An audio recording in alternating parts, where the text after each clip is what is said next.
Good afternoon, everyone. We're excited to be here at the Doc Bookshop in Fort Worth, beautiful African American bookshop that's been around for many, many years. And they're allowing us to host our author spots. My name is Dina Creasy, and I am the president of the Metro Authors Group, the literary group that's in the DFW area. And we're moving and shaking and doing some great things we'll talk about at the end of the segment. So today, I have the privilege of being with author Gwen Brown and author Cheryl Grace. They're going to share one or a couple of their projects with us, their writing style, their thought behind it, publishing, all of that. And the art, that's what the Authors Box is all about, to feature authors in our group, members only, to show their wares and make sure you know they're out there and how you can get them. So I'm going to start out with Gwen Brown. So Gwen, I'm going to introduce you. I said Gwen Brown. Gwen's going to tell us about herself, her ministry, her books, or whatever else she wants to share. So now, Gwen Brown. I'm a Toastmaster, so we have to clap. Good evening, everyone. My name is Gwen Brown. I am the founder of She's Empowering Her Ministries, as well as I am. She threw me all the way. We talked about this last I know. I know. But But I'm a Toastmasters too. my apologies. Again, my name is Gwen Brown. I am the founder of She's Empowering Her Ministries. I am a life coach as well as a mental health coach, speaker, and author. I help young women and teenage girls. Why did I just lose a whole train of thought? I'm sorry. And that's Keep talking. I know. Talking. Keep talking. I'm Author. I am an author, and on today I will be talking about my journey of my journal of forgiving. Forgiveness paves the way to healing one step at a time. I will be reading for this. So what I wanted to do is I want to share my author's journey with you.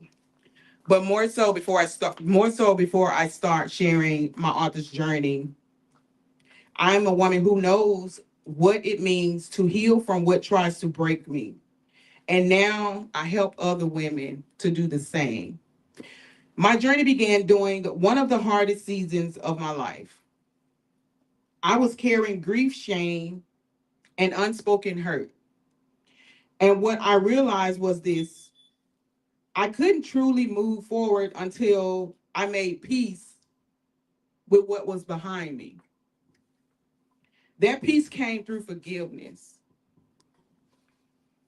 And what I will do is I'll give you a story, what brought me, to that place. I can remember. Is this on? Yeah, it's on me. You know. This is too much.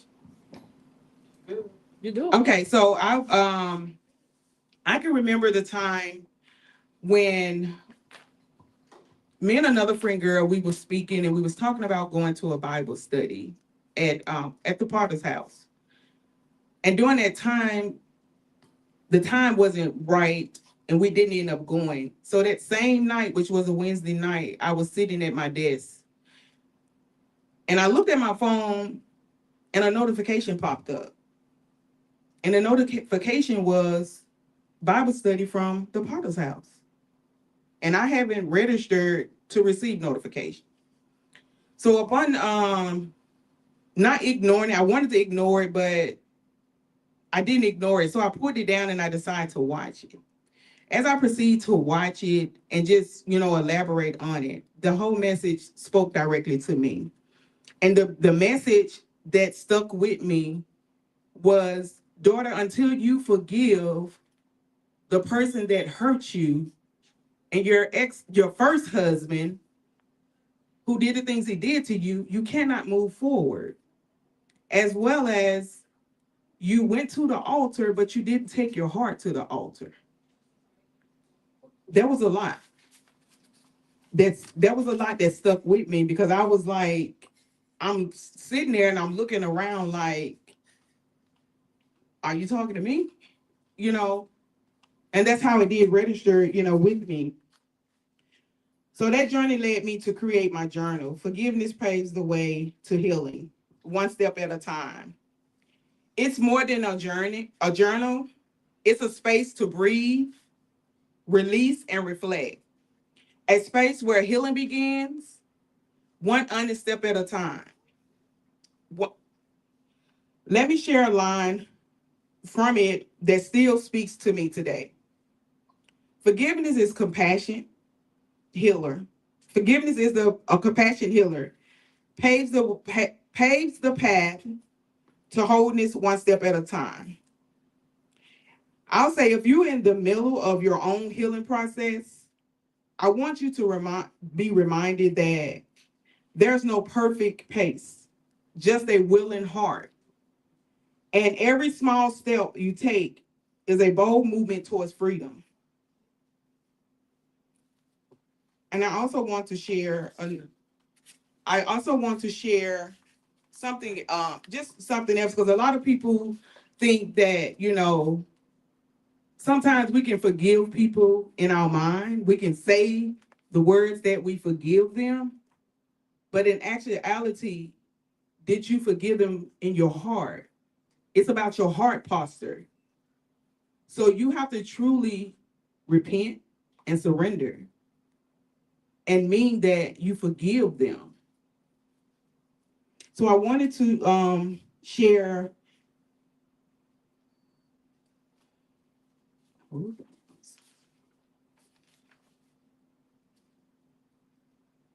I'm not gonna worry about that. So but just more so, if you truly want to forgive someone, make sure you're forgiving them with your whole heart. God is love. We must love one another. And forgiveness is for us, it's not for them. In order for us to move forward, we have to forgive people because God forgave us. Thank you so much. All right, thank you, Gwen. So we are going to have you read an excerpt from your book. I know the quote that you said is still carrying you today. I noticed it's on the back of your book. Forgiveness is the compassionate healer, paving the path to wholeness one step at a time. But if you want to share an excerpt from your book before I ask you a couple of more questions, darling. Yes, ma'am. Thank you. You're welcome. I guess I found that mark. So guess I can read that what I was looking for. Okay, so what I will share is what I was just speaking about, earlier. Forgiveness isn't always easy. It's one of those things that sounds great in theory, but when it comes to actually doing it, it can feel like an impossible mountain to climb. We've always hurt by we've all been hurt by someone. At some point, betrayed it, let down, or wronged in ways that left deep scars. Holding on to those feelings of anger, resentment, and bitterness might seem like a way to protect ourselves from being hurt again, but in reality, it only weighs us down. Forgiveness is about freeing ourselves from that burden. When we forgive, we're not saying that what happened was okay or that we're ready to let that person back into our lives. We don't have to reconcile. Instead, we're choosing to let go of the hold that the hurt has over us. We're decided to move forward, to stop letting the past dictate our present and future. Thank you. All right, thank you, thank you, thank you for sharing. That is so true.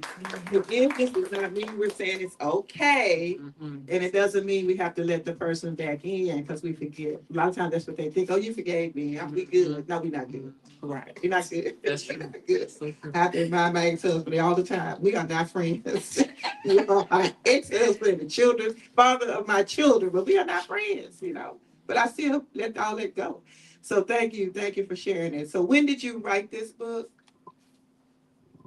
I wrote this book in 2024, and I can say until I fully forgave the person, he didn't allow me to release this book. He said I had to release. I forgave them up until the point he said, "Now it's time for you to release them." Once I released them, I was able to release my journal in 2023. Okay, so October. you say you wrote it. You say you wrote it in 2024. You 2024. published it in 2024, Yes, yes. but you wrote it in 2023. Okay, And he didn't allow me to release it until 2024. okay. And so, what other books, journals have you published? I do have a journal I just recently published. You know what? No. Okay. I have a journal I just recently published. Prayer, 21 days of prayer, because he was dealing with me as well with praying. I wasn't praying the way I supposed to. I wasn't seeking his face. So upon me doing that, he allowed me to release the 21 days of prayer. Okay. Thank you. Thank you. Any questions for the audience? For Gwen? Karen? How long did it take you to complete your journal? It took me anywhere from, because I was start and stop, so I'll say anywhere from 3 to 6 months. Because again, I'll start and I'll stir away and then I'll come back. And did you do the self-publishing? And I like that design sticks out. Who did the design for your book? I actually did the design in Canva. And another thing about the design, I can't just remember all of it, but he directed me to the compass because the compass is around the world. So he gave me that. Well, God dropped it in my spirit. So you actually created your own design and formulated that Yes, ma'am. yourself. Okay. And I published it, self-published. Yes, ma'am. Were you involved? I mean, was it taking up all your time? I mean, would you just be days and days and days with no end? Repeat your question. Something in doing this book. I mean, how were you were like manifesting it where go sit down, look at television. Okay, I'm back to my book, back to what I'm doing. I mean, did it take away you from all the outside? Okay. She's asking that what was the process of me writing my journal, and I was Managing your time. managing my time. I want to say I'm an introvert, but I'm not an introvert. So I really don't, and as well as I am self-employed. So as far as managing my time, it's like I had all the time. I'm not gonna say I had all the time in the world, but I was able to manage my time in the midst of going through life, because I lost a mom, and after that I lost a sister.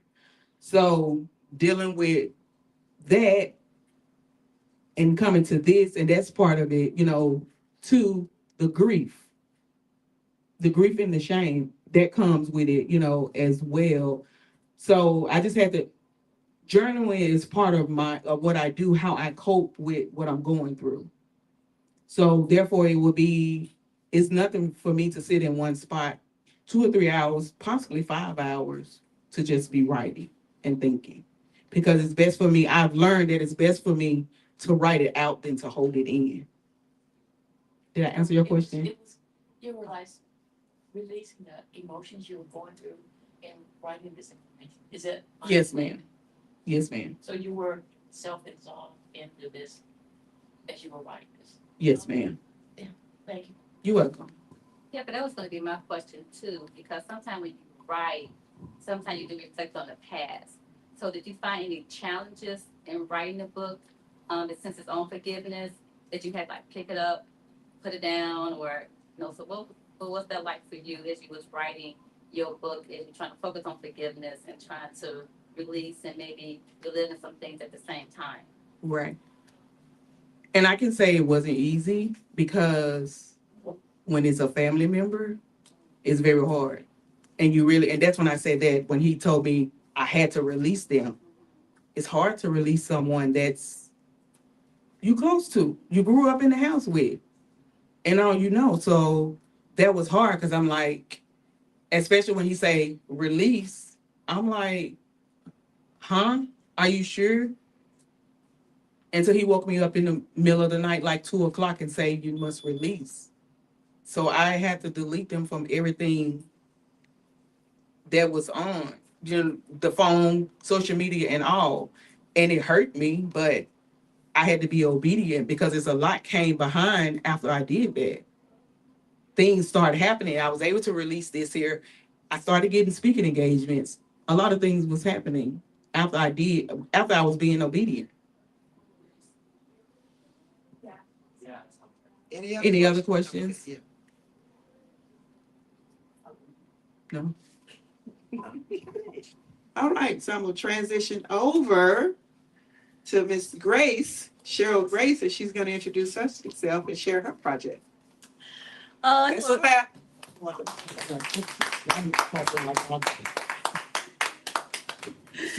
Hello, everyone. My name is Cheryl Grace. I am normally a contemporary fiction author. That's my normal genre.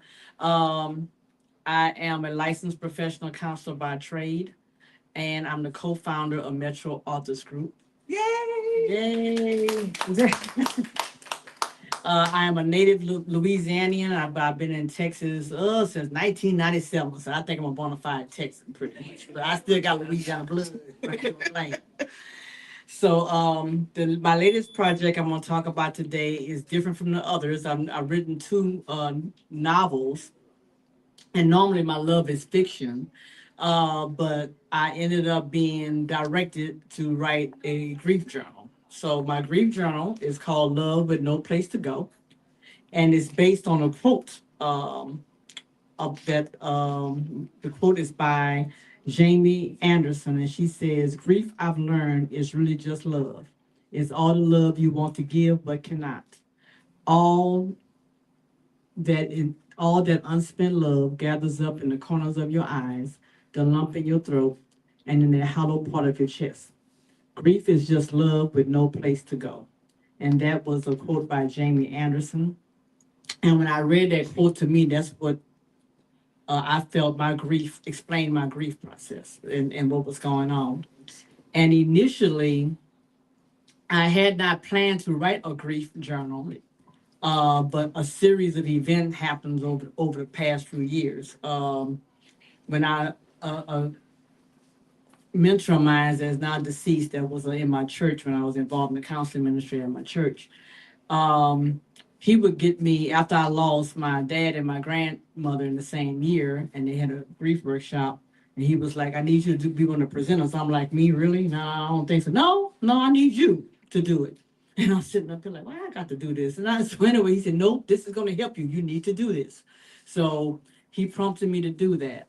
And then I don't know what happened, but this little lady, I don't think this lady ever heard me speak, but for some reason she had me to come to her church in Dallas to do a grief workshop. I've done her, I think about 2 or 3 years, 2 or 3 times I've done her grief workshop. But then when the last one I did was after COVID, because they had lost several church members due to COVID. And she had me to do one there. So that happened. When I began working with the Dallas ISD school district and I started counseling kids, when I got to the crust of what was going on with a lot of the kids that were having behavior issues in classroom, when I got to the end of it, ended up being that they were grieving someone. And a lot of times it was a grandmother. It might have been a parent because of either death or by incarceration, because that's a grieving process, it's still loss. And this kept repeating itself over and over. So I thought about it. I said, maybe I need to do a grief journal for kids, which I still plan to do. But during the process of thinking about this, I still didn't do it. And in the meantime, I lost a a friend of mine that I had been going to see at the hospital for about 6 months. She had fallen ill, and I thought she was actually doing better. And the last time that we had spoke, she was in a facility. She was asking me to order her a pizza, and I was like, I'm gonna order this girl a pizza. Okay, that's the last thing she needs, a pizza. But I ordered a pizza. And so anyway, I ordered a pizza and to have it delivered, and she called me back to tell me thank you and everything. I said okay, and so that was a Friday. I remember it specifically. So I didn't call back to that Sunday. I called to check on her. Her mom answered the phone and told me she had passed earlier that day. So that was like the third friend I had lost in like a series last couple of years, not including a cousin and my brother that had got murdered in 2020. So I fell into a deep depression. It was around December. She died in December, and her funeral was the Friday before that Christmas. So I did not want to go anywhere I did not go anywhere for Christmas. I said, I'm not going. I don't feel like socializing, smiling in nobody's face. I don't feel like it. And that was my thoughts at the time because I realized that my grief was so heavy. And so after that happened, I went through all of that and I started thinking, even then, I thought about what my kids was going through and different things. I said, maybe I need to do a journal. And then during that time, I decided to actually start the process of writing down. I said, well, maybe I need to think about, because I had some other losses after that. And I started thinking about the people that I lost and just what they meant to me, and I thought about maybe I should do my journal and also reflect on their lives in the process. And I started using the premise to the journal. So I started writing down some things I remembered. And then during that time, my mother, I was informed, had to be put on hospice for cancer. So I actually started writing. I said, I put it on pause, but I was able to write down initially some of the things that had happened. And I realized I was dealing with something called anticipated grief. And I mentioned that in the book because I was now dealing with the fact that I had to anticipate losing her. So that brought back a lot of feelings and emotions. So that helped me through it to be able to write about it. And so that's kind of how I've learned to deal with things over the years, is to write it out. And so I encourage the kids that I work with to do the same. I encourage adults to do the same because sometimes I can't really verbalize right away what it is I'm going through, but I'm able to put it in words. So when I finished it, after I got through, I wrote down so I could document accuracy some of the things that had happened, like right preceding her death and everything. And I put this aside for a while. I didn't pick it up for a while. And then I started back and looked back over it. I said, okay, I think I asked some of my family members permission that, like, for instance, one of my cousins, I talked about her mother's death. So I wanted to make sure she was okay with what I had written, and she said, that's really beautiful because her mother was my aunt by relation, but she still had, by marriage, but she wasn't my biological aunt. And she was like so thrilled that I thought of her mom the way that I did, so she said, that's beautiful, Cheryl. I have no problem with you doing that at all. So I did that and wanted to make sure that I was sensitive. And some stuff I did not put about the people because I knew was sensitive stuff and I didn't want to put it in there. But in the process of that, I realized how important it was to really express how grief and to actually recognize when we are dealing with grief. So one of the things that I put on about the book is grief doesn't keep a calendar, follow a schedule, or politely fade with time. It lingers quietly shaping the way we think, love, and live. So that's what I really believe. I think I come to realize that once you start experiencing losses, it changes your perspective a lot. And a lot of people would say stuff like, well, you don't do such and such and such. And one time I had gotten so upset with a family member and they're going to tell me, I can't believe you said it to me. I say, girl, my grandma and my daddy did. I'm such to tell somebody anything right about now. I said, so really? I'm thinking I was one of the ones that just never, just let people get away with stuff. I say, because I realize I have changed. Y'all just do things and push people and don't realize what people are dealing with. I said, so now I have changed. And so, but in retrospect, it wasn't that I was saying I was changed in a bad way. It's just that now I'm more conscious of that things that I have lost some things now. So I am a different person. And that's what I have to explain to, we have to realize when we experience a loss, it changes us. It doesn't change it for the worse. You know, a lot of us think it gives us the excuse to just act up because we lost someone. No, but it does change you. It changes your perspective on things and changes your priorities on things. And that's to me why I felt like the book was important. And as I kind of went through it, these are some of the titles, the chapter titles. I'm just going to go through them right quick so you kind of get an idea of what we're talking about. So like the first chapter, I talked about the stages of grief, which a lot of us are familiar with, but I talk about the stages of grief because I want to use this as not just me talking about my folks, but also something that gives people some information. So I talk about the stages of grief and kind of help you go understand that. I talk about larger than life, which is when I dedicate to my grandparents and my dad.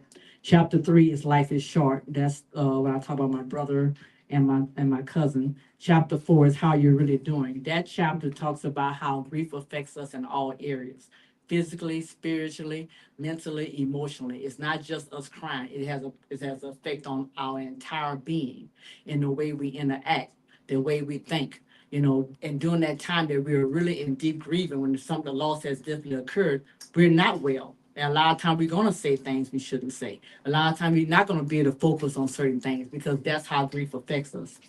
And the other one is chapter 5 is I wish we had more time.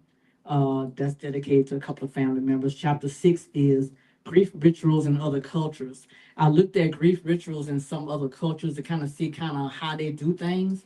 And I realized that we're all connected in different ways. We do have similar things across cultures that are similar. And the other one is chapter 7, A Lesson Before Dying. That's dedicated to my aunt. Anticipated grief talks about my mother's situation and the death of my dreams. The death of my dreams has to do with the fact that when we talk about grief, it's not just about death. It's about things that other losses, whether we lost a home, whether we have a physical illness, whether we lost a relationship, a divorce, a friendship, whatever. That still takes us through the stages of grief. Okay, so that's what that talks about. And it also talks about the task of mourning. There are things that you do that can help you move through those stages. And it's okay to seek help. I put some resources there you could use to follow with for help. Talk about the cover. Right? Okay. The cover I did via Fiverr. I used a young lady, a Nigerian lady, did the cover. What is Fiverr? And Fiverr.com is they call it a freelance graphic website. You can go on there, and most of the people are not in the country, but they do have quite a few nowadays in the States. And any type of graphic needs you have, you could just search book cover design, editing, flyer design. And you can look at all the people that could do that. You could see kind of examples of their previous work. You can also decide, if you think this is someone that you want to try, you chat with them back and forth.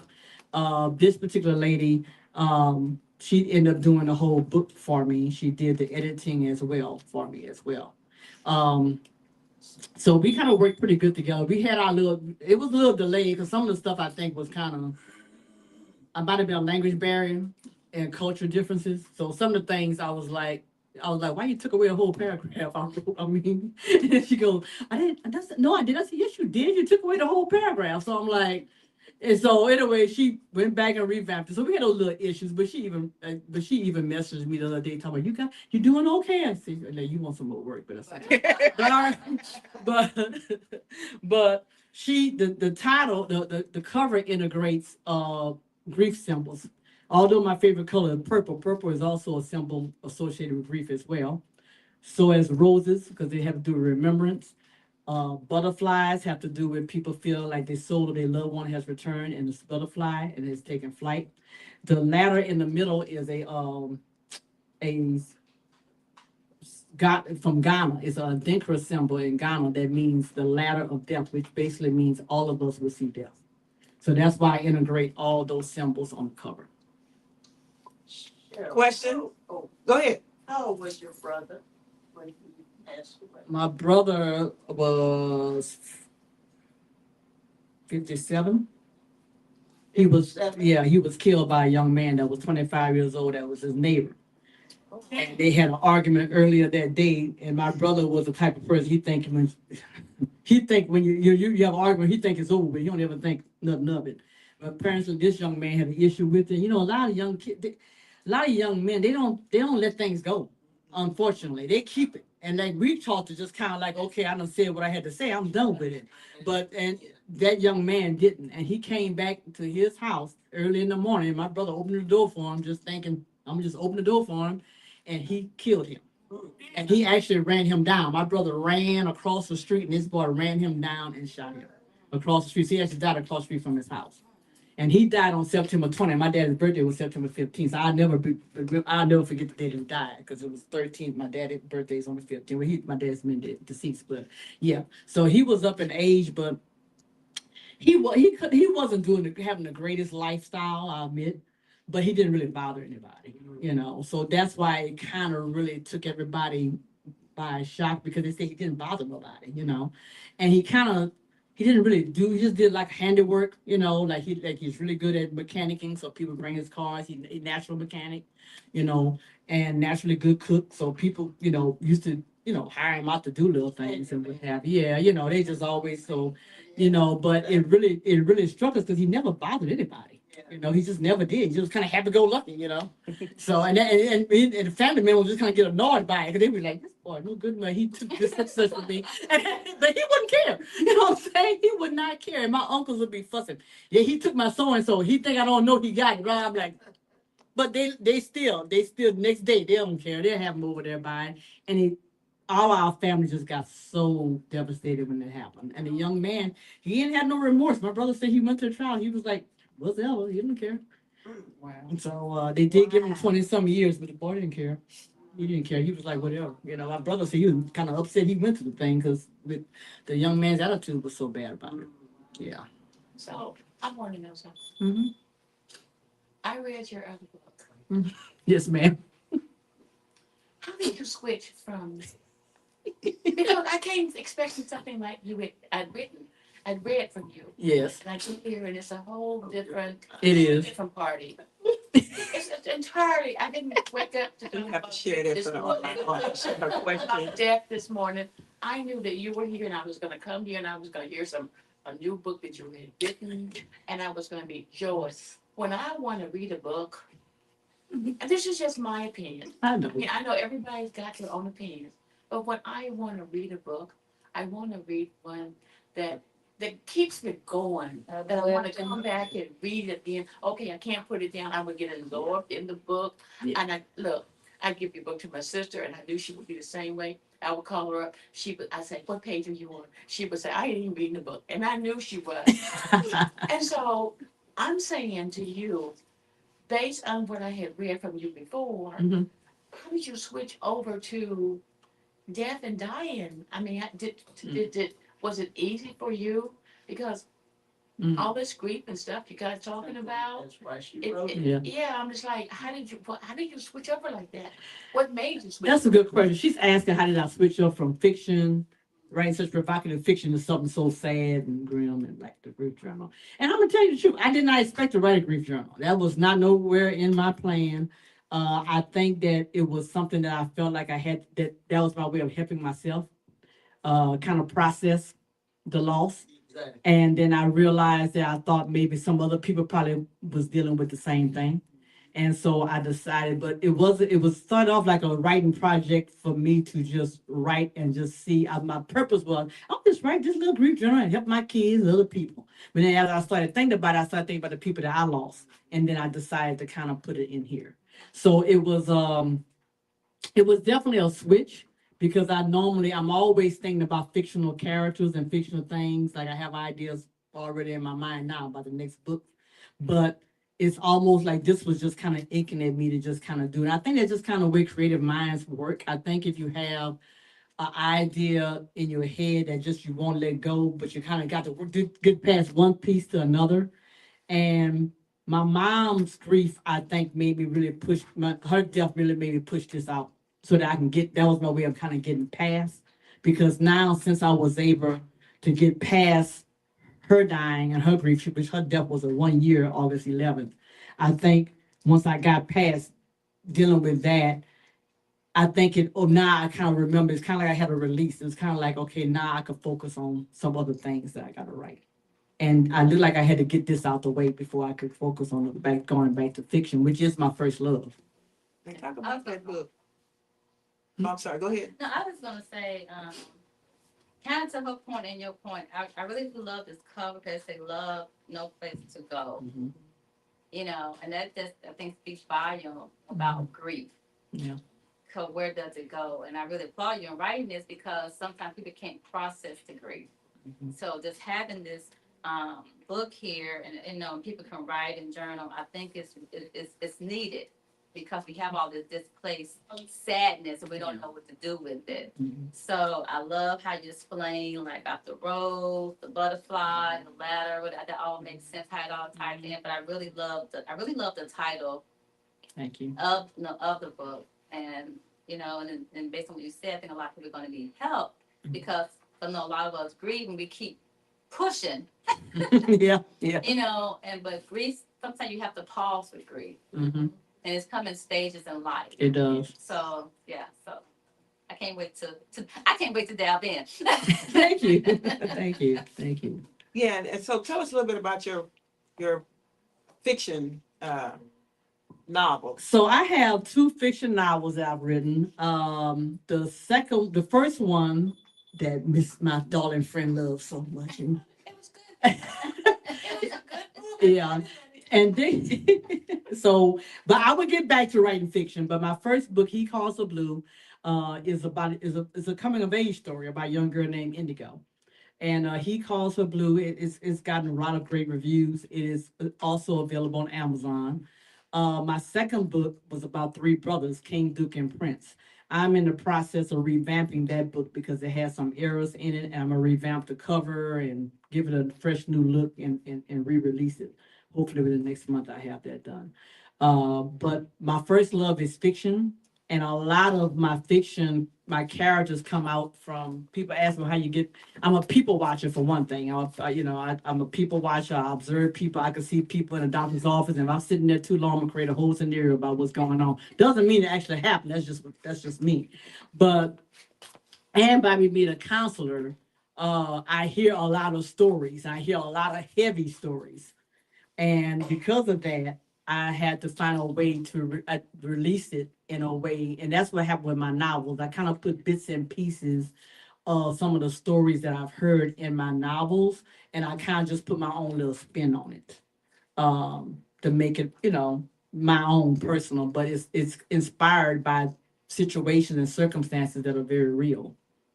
And so those are the 2 fiction novels. My new project, I'm working on a children's book. That's a totally new thing for me too.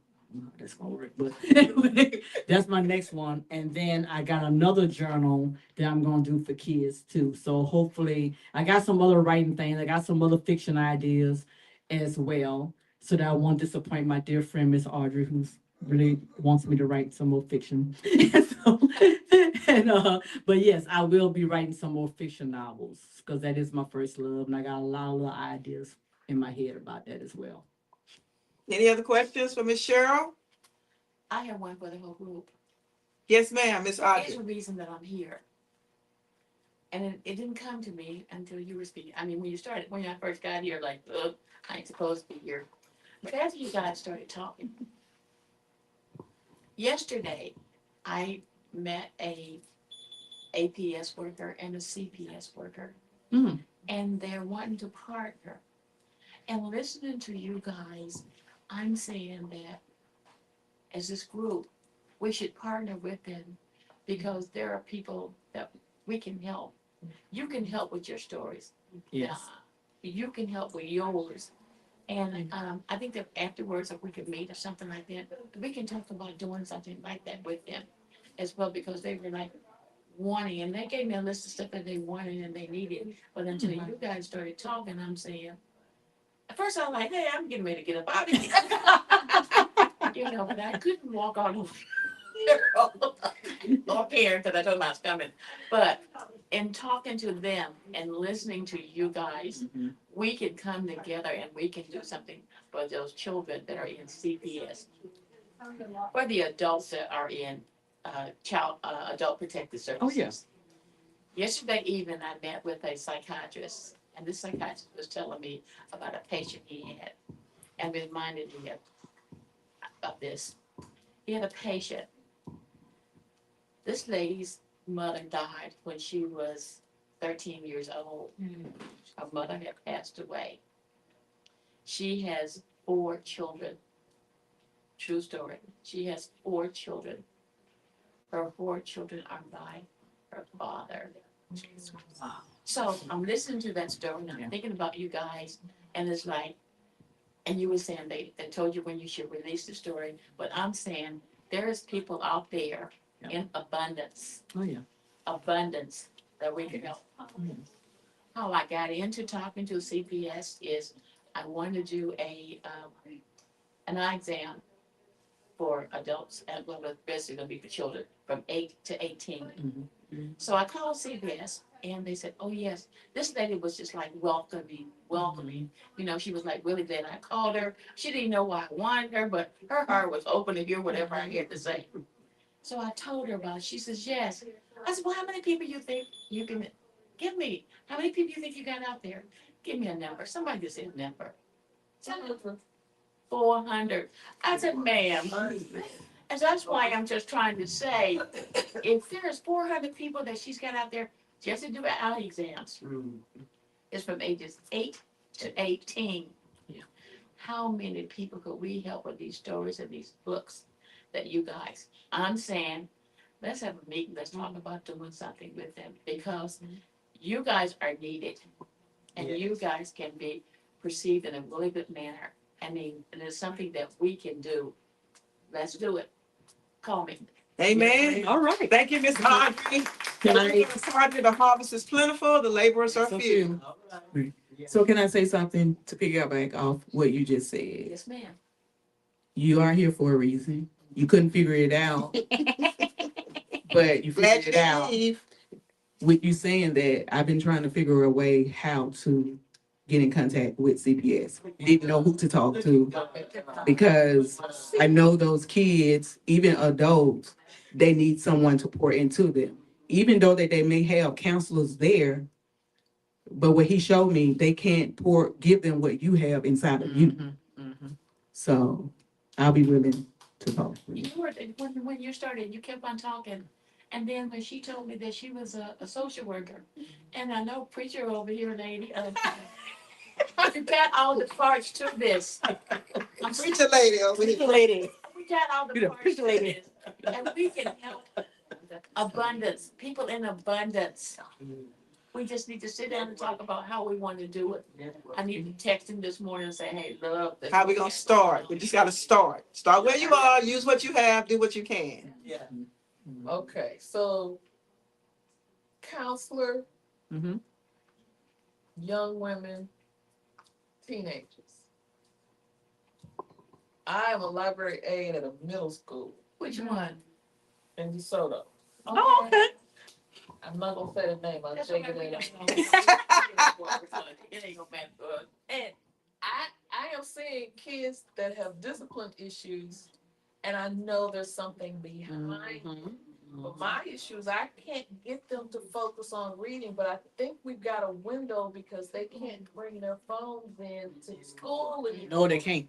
So I Amen. think there's a window to get them to do other things. Right. My issue is trying to get them to focus and consider reading a good book. Writing, All right.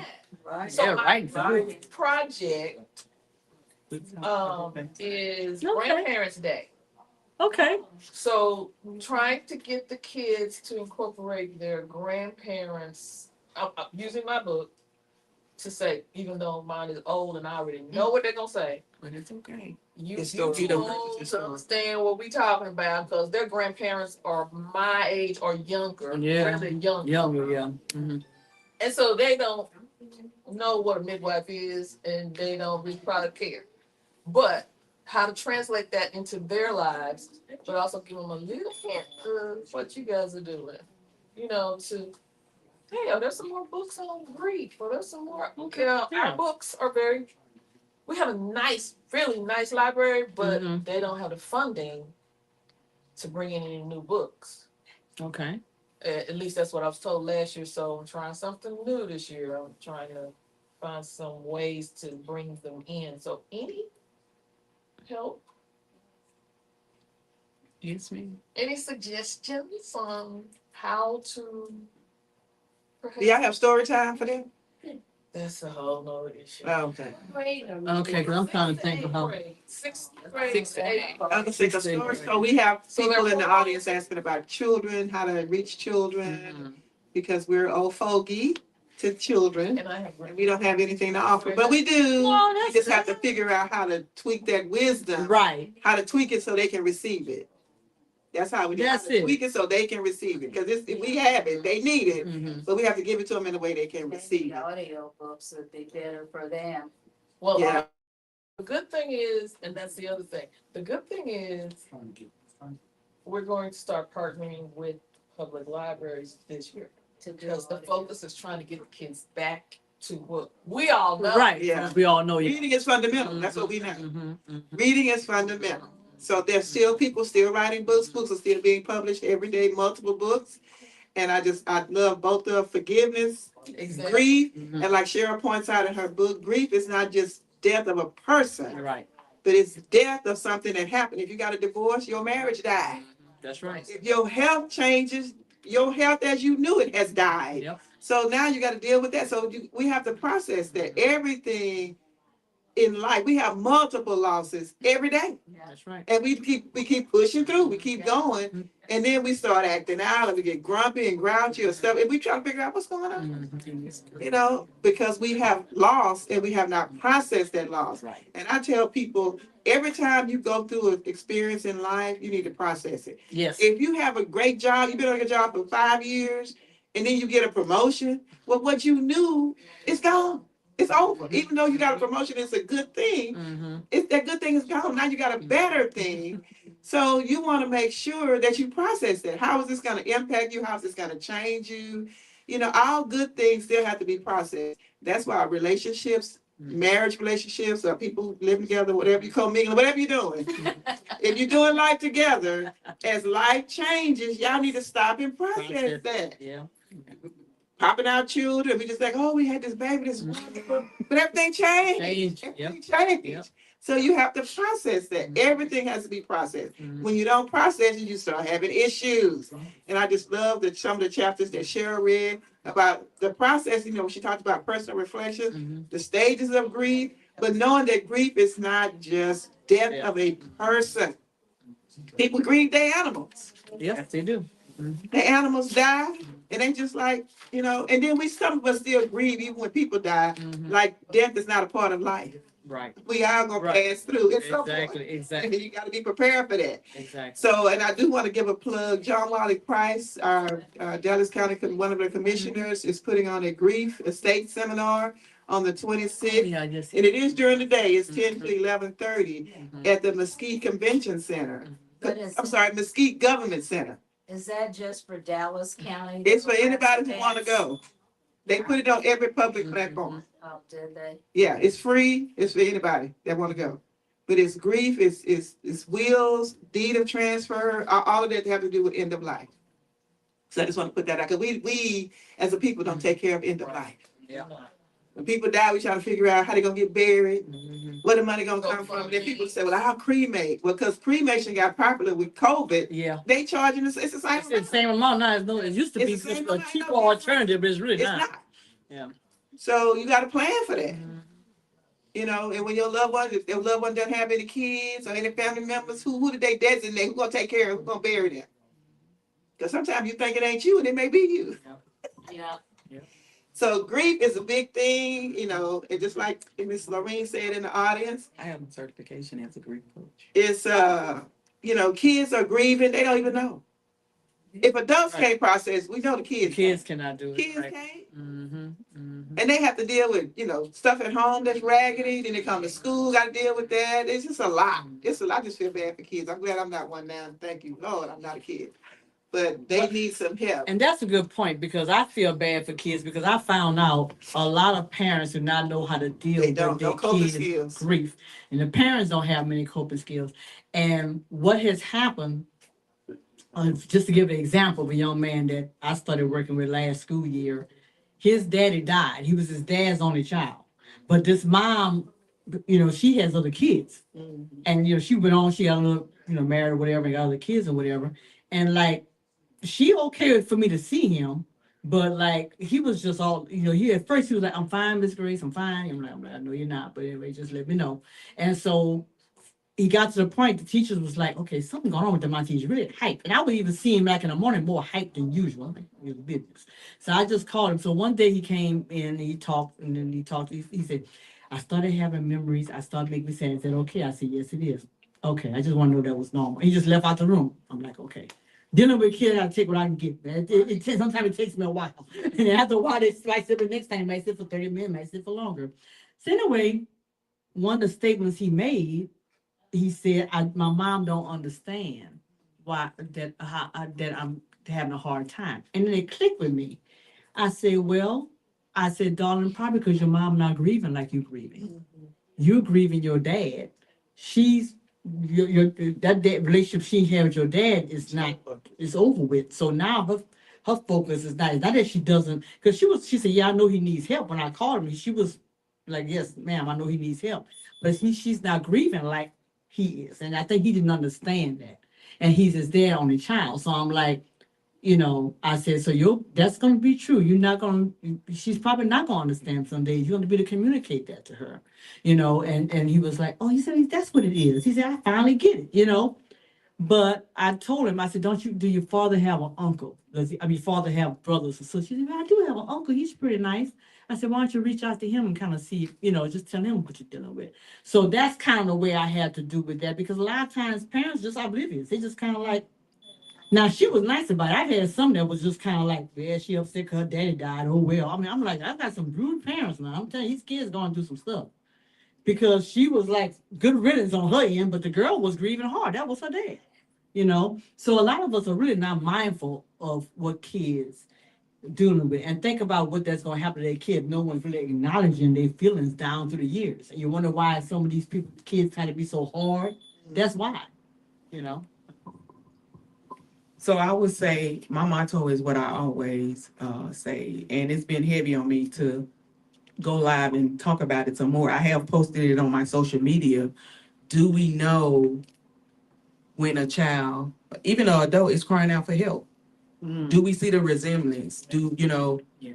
not the physical cry, but like you were stating, you know, him going through so much. But sometimes the parents can't recognize it because they're going through something as well. Yeah.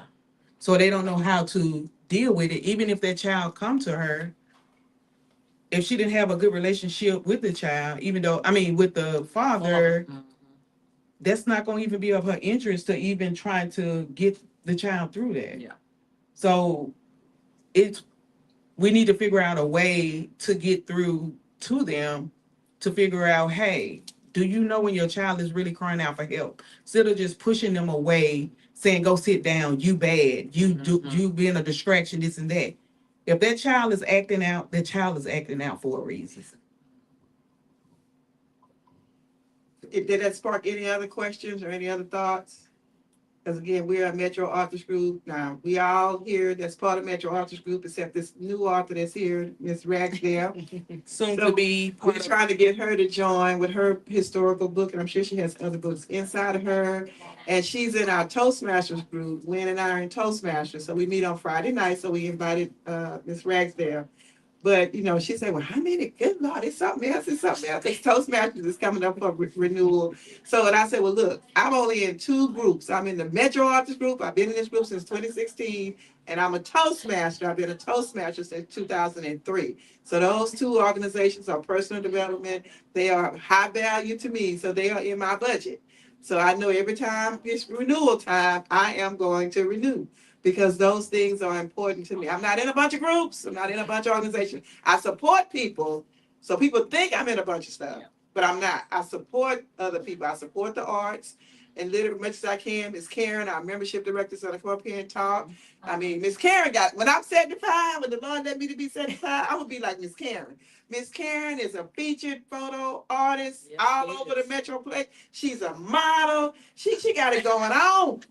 So I'm gonna be like Miss Karen when I Lord let me be 75. I said, well, she Miss Karen 75, and she over here, she over there, she popping. So we are never too old to pop. So Miss Karen, come tell the people about the Metro Artists Group, because you know the doc is streaming Facebook. Y'all don't leave. The doc is streaming Facebook, because we got to close out with y'all. The doc is streaming live on their Facebook page and their YouTube channel. So we want all the folks that's connected with the Doc Bookshop to know about Metro Artists Group and what we got going on. So come tell us, Miss Karen. Let's give our membership director a hand.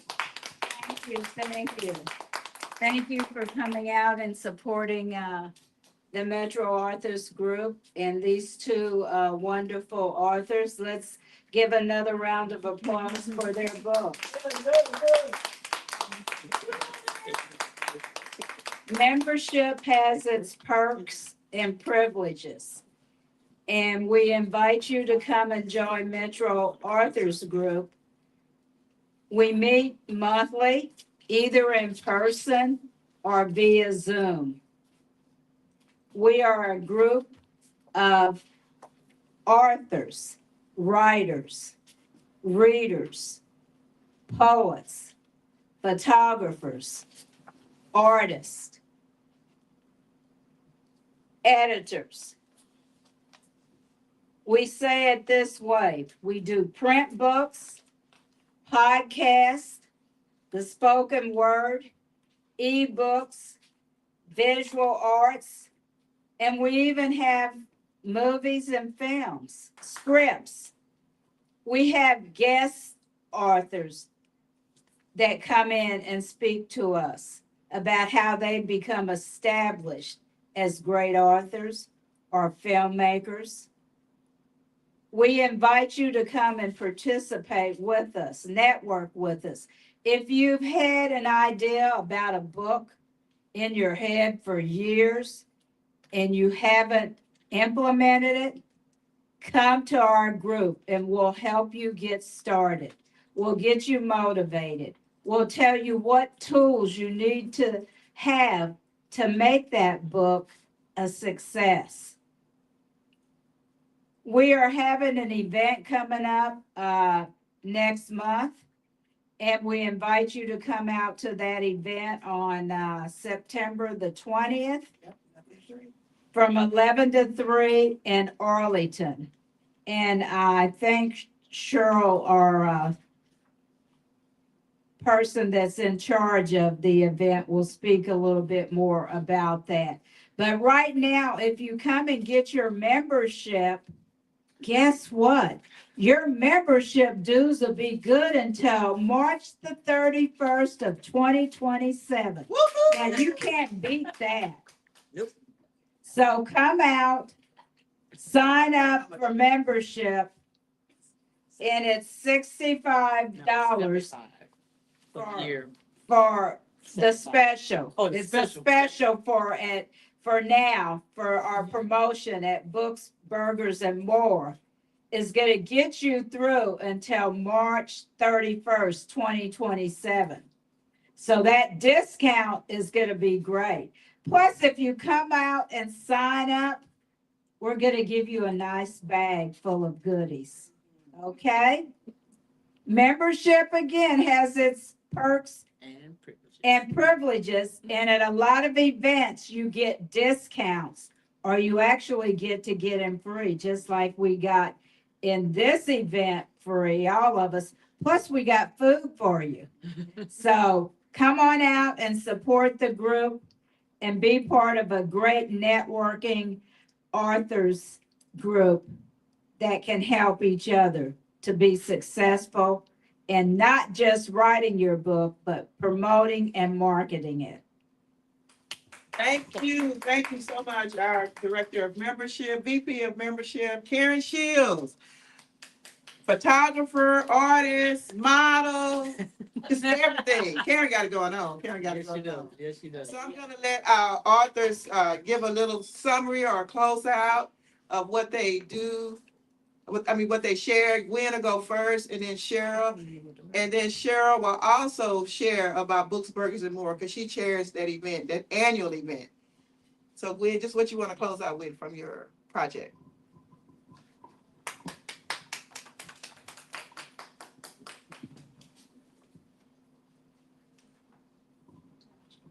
Okay, so what I'll close out with as, when it pertains to forgiveness, is what I'll say is, don't continue to hold on to grudges.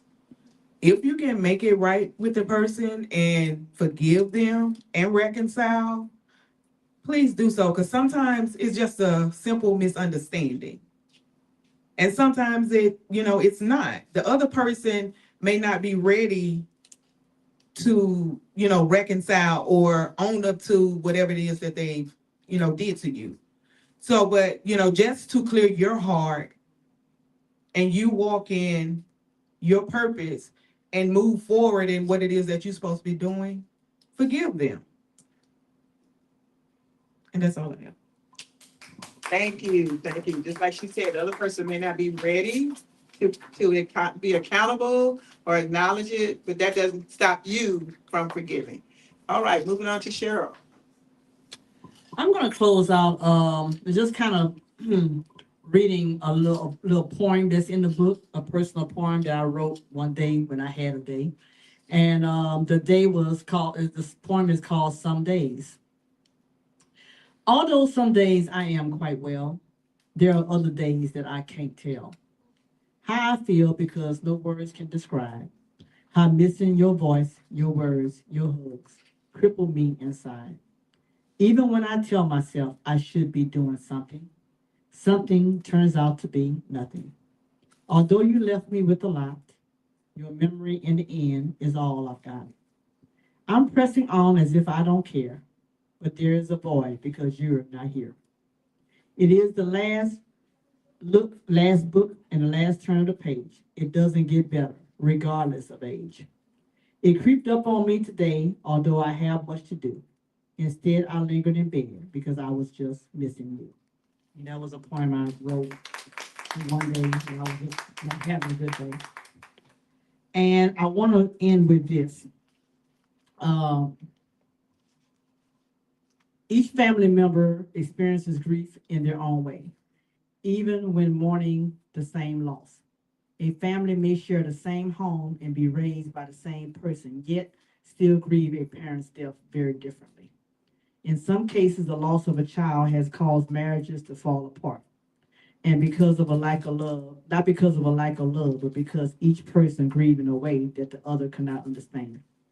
Children also grieve differently from adults, just as men often express grief differently than women. Grief is deeply personal. No one else can walk through it for us, but that doesn't mean we have to do it alone. Seeking support through therapy or a grief group is not a sign of weakness. It's an act of courage and self-care. It means you are taking an active step toward healing, and that is something to be proud of.